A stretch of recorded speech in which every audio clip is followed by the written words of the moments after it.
Hello, welcome to Quantitative Gems. My name is Arden Thomas. I'm the Syncom Small Talk Product Manager. Today we're actually going to start to do some technical analysis with all the small pieces that we've set up to do just that. So what we're going to look at a website, jayonthemarkets.com, and a specific article that he has right here. Where Jay, but this is an excellent website that I enjoy. 2 simple momentum indicators with 80 plus years of success. And we're going to cover the first one in this screencast right here, where he says if the S&P 500 index advances in November, December, and January, the market tends to be strong for the next 12 months. Well, we're going to test that, and we're going to see if we can replicate his results for what the returns are. If these 3 months are up, what do the next 12 months look like? So, what you'll first need is you'll need the VisualWorks PUL or commercial product installed. You'll need to have loaded the example code, downloaded the needed stock data files, and done the example setup, which we just finished last time. So if you are still working from last time, you can come right back to that. Or remember, if you've closed it, start up your Quant example image, open a workspace. We have it open from the last time. And here I want to open another page, so I can do open, or simply I'm holding the Control O, and I'm still looking at the Quant base code directory that you should have requested from me and I sent you. And we're going to say we want to open up quantbase j1.workspace. We have a number of here, and we will get to those, but let's start with this one. And this is what we have. Some code. We first have a link to the article, which you can go to, which we just looked at. And here's the part we're focusing on. If the S&P advances November, December, January, the market tends to be strong for the next 12 months. Let's make sure that we have the SPX daily data, which we set up last time. I'm highlighting just this and saying inspect, and in fact we have it right here. Okay. Now, the code that I've provided will do some nice things, like if I want to get the monthly data, for example, take every day for a month. The open is the first open for the beginning of the month. The close is the last close for the end of the month. And the high and low is the highest high during the entire month, and the low is the lowest low for the entire month. And if you're curious how it does that, you can simply walk through the debugger, get the daily data, okay, monthly. We're going to group by month and then collect each one as one daily. So we're going to group by month. And you may notice that takes several seconds of time, and in a future screencast we're going to come back and add to that performance. We're going to find out what is slow about it and make it fast. Then we're going to come through for each series. Well, this is just 1 month here. Let's go to the next one, more representative. So here's all the days for a month right here. We're going to say as one daily, which takes the last date, the first open, the highest high, the lowest low, the last close, and a sum of the volumes, and creates a daily from that.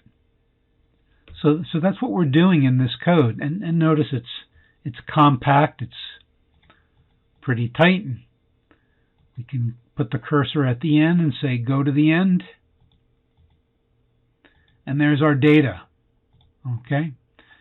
We can go here, right here to data, right click and inspect it. And here we see each month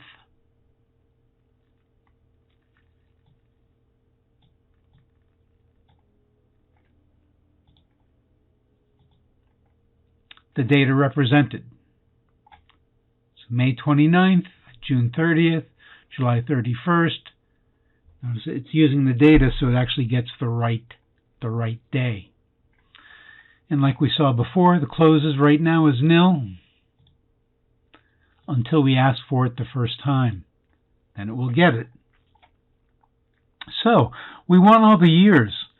So let's go through our data and collect each date year. What does that look like? Inspect each date year, which gets the year here. As set, sorted. So if we simply do this, execute this, let's execute that and see what our years are. Inspect. It's a list of our years from 1927 to 2020. As set simply creates a set with a set has no duplicates, so we have a lot of duplicate. We have the data has for each month. So we're getting the year for every month and then making it a set which discards the duplicates, and then we're sorting it so we have a sorted list of the years. We're going to remove 2020 because we may not have we don't have right now November, December for 2020. And then we're going to start from 1935. For example, our first year has only 1 month, so that in our data, so we're going to move up a few years ahead. So let's go ahead and do these. And I can see what our years are. Inspect.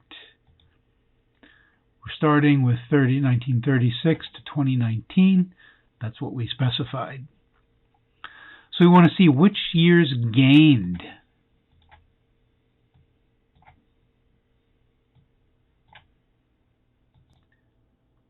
Which years meet the criteria right up here. So we're going to say for the years select. We're going to select as an iterator which goes through this collection of years, and we'll just select the ones that meet the criteria. What's the criteria? The last thing in this block, which is November is up, and December is up, and January is up. Well, how do we do that? Well, first we get the data for that year. We go through all the data and say select the data where each date year equals the year we're looking for. Then go and say for that year data, get where the month index is 11, so that's November, and 12, December. Then we get the first datum from that. So let's walk through this so we can see if this is behaving the way we think. So the year data, what does that look like? Just all the year data for 1936. We get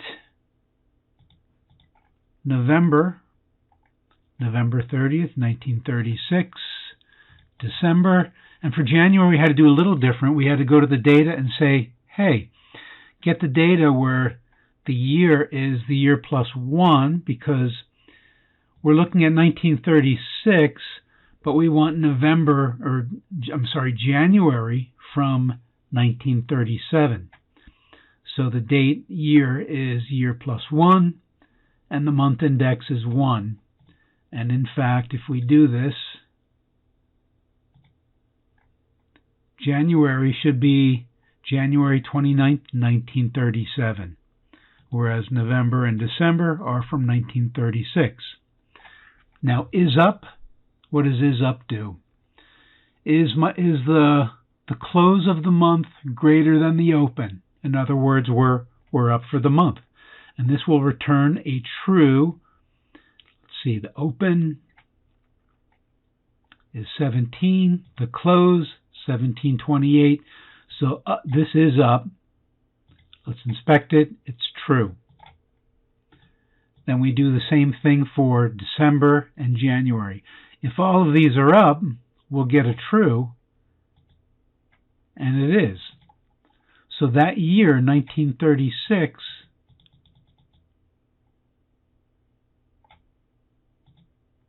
let's go ahead and run it.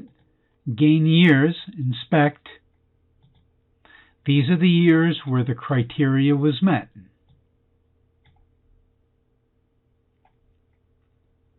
So, what are the returns? For those gain years, get. Now, where do we start? What's our start date? New day 1, month number 2, that would be February. The year is year plus 1, so we said November, December, January is up. So, for example, when we saw 1936 and January 1937, we're going to start with 1937, February, month number 2. And we're going to get the last trading date of the month is going to be our start date. Then we're going to get 12 months starting from that, starting from the February, and we're going to find the return percent, which is going to be, for that 12 months, the last datum close, the last value, the last close, minus what was our starting value? Well, the 12 months first datum open. That's the difference between over that 12 months, and we divide that by the starting value and times 100 to get the percentage return. Then what we're going to do is get, and this will return an association. I'll show you what that looks like. So let's execute that.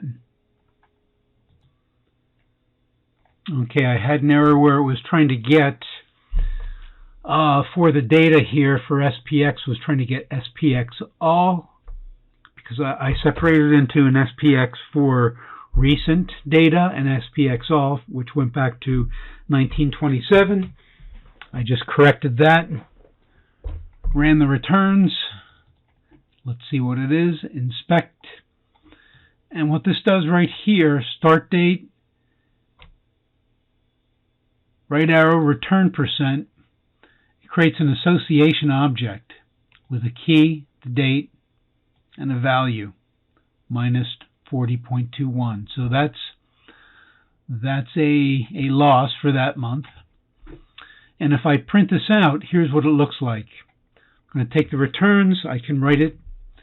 Let's take a look at our transcript is right up here in our launcher. So if I say returns due, it writes all this out, and I've pasted it right here. So I can see for each of these gain years the next 12 months, and I can see that most of them are up substantially. Not all of them, but most of them are up substantially. So now let's compare our results with Jay's results. And let's see, let's take 1954. We're pretty close. He has 55. I don't have that, so we've got some differences. So next time we're going to explore why our data might not be exactly have the same results, and we'll see why it is. It's one of the things that's really nice about Smalltalk is that you can keep things relatively simple and compact, because often the expression is the devil is in the details, and we're going to see some of these differences are for some basic assumptions that we made, and maybe we made incorrectly, and we're going to correct that. So until next time, have a great time with this code and experimenting with quantitative analysis gems. Thank you.